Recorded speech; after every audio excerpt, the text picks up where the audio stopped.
आम तौर पर देखा जाता है कि गाँव और शहरों के बच्चों में काफ़ी अंतर होता है। चाहे वो भाषा की बात कर लें, चाहे वो बोली की बात कर लें, चाहे हम रहन-सहन की बात कर लें या खान-पान की।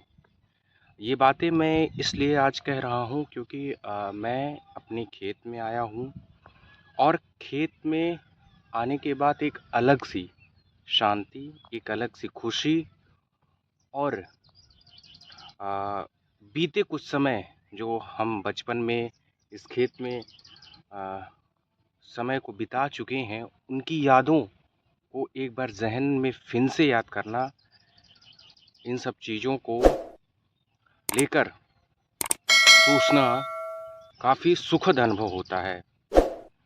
खान-पान की मैं बात कर रहा था, तो जैसे अब गाँव में आम के पेड़ों पर आम अब अपने-अपने आकार ले चुके हैं। बड़े-बड़े आम अब पेड़ों पर दिखाई दे रहे हैं। कई चरण होते हैं गाँव में आम को भी लेकर। शुरुआती चरण में जैसे टिकोरा बोलते हैं, फिर धीरे-धीरे बाद जब उसमें जालियाँ पड़ने लगती हैं तो लोग उसको कच्चे आम को चटनी या अचार के रूप में इस्तेमाल करते हैं। और इन सब चीज़ों के बाद जब आखिरी चरण आता है तो वो पके हुए आम होते हैं। लेकिन मौजूदा समय की बात करें तो अब गाँव में भी धीरे-धीरे वो चीज़ें ख़त्म हो रही हैं। पेड़ हैं, फल लग रहे हैं, पर उन पेड़ों को देखने वाला, उन पेड़ों पर लगने वाले फल को अब कोई पूछता नहीं है। आमतौर क्या होता था कि गर्मियों की छुट्टियों में बच्चे आते थे आम के पेड़ों के नीचे पलंग या खटिया लगा के दोपहर के समय हम आराम करते थे। आम तोड़कर खाते थे, कच्चे आम की चटनियाँ बनती थी, अचार बनते थे, नानी-दादी जो भी लोग रहती थी घरों पर या बुआ जो भी लोग रहते थे, वो इसका सही इस्तेमाल करते थे। बहुत दिनों बाद खेत में आना हुआ और ये आम का पेड़ जो देख रहे हैं आप, ये इस आम की खूबसूरती ये अलग ही है। जैसे मल्धावा, दशहरी, कलमी प्रजातियाँ होती हैं आमों की, वैसे ही एक प्रजाति ये आम की है। इसको कुछ-कुछ लोग सफ़ेदा भी बोलते हैं, मिठौवा भी बोलते हैं और इसकी बनावट आप देखेंगे तो देखने में बहुत शानदार है। दूसरी बात है इस आम की ख़ासियत ये है कि इसके जो छिलके हैं, बहुत ही मुलायमदार होते हैं और इसकी जो मिठास होती है, वो कच्चेपन में भी बहुत ही अच्छी होती है।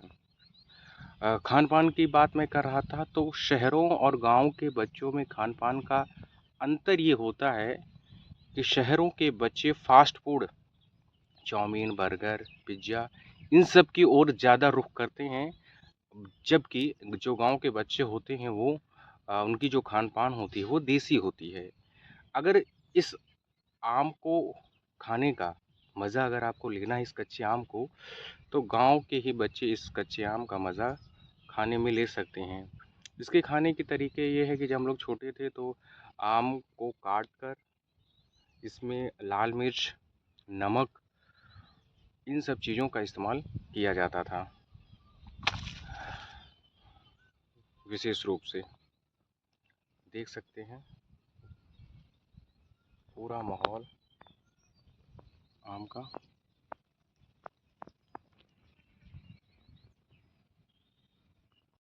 मेड़ों की पगडंडियों पर चलने का हुनर हर किसी को नहीं होता। अभी तो दोनों ओर खेत खाली हैं, लेकिन ये स्थिति और विकट हो जाती है जब दोनों खेतों में धान की रुपाई हो जाती है और उस बीच मेड़ों पर चलना स्थिति कठिन हो जाती है। आम का मौसम, हरे पेड़, पेड़ों पर लगे आम और गाँव, ये चीज़ें मानो स्वर्ग सी जैसी लगती हैं। ये सपने में ऐसी परिकल्पनाओं को देखा जाता है। आम के पेड़, पेड़ों पर आम और एक नन्हा रूप, क्योंकि इसको अगर आप लाल मिर्च नमक से खाएंगे तो इसका आनंद अद्भुत, अलौकिक और अनुपम होगा। मैं खेत में आया हुआ था, अचार बनाने के लिए कुछ आम मैंने तोड़े हैं। ये आम जो हर किसी का मन मोह लेते हैं। सुंदर दृश्य आम का, मानो ऐसे लग रहा है जैसे अमृत की बरसात हुई हो। ये छोटे छोटे आम, जिन्हें देखकर मन प्रफुल्लित हो जाता है। क्या आपके भी गांव में आम के पेड़ हैं? क्या आपके भी गांव में ऐसे आम होते हैं? बहुत ही सुंदर आम।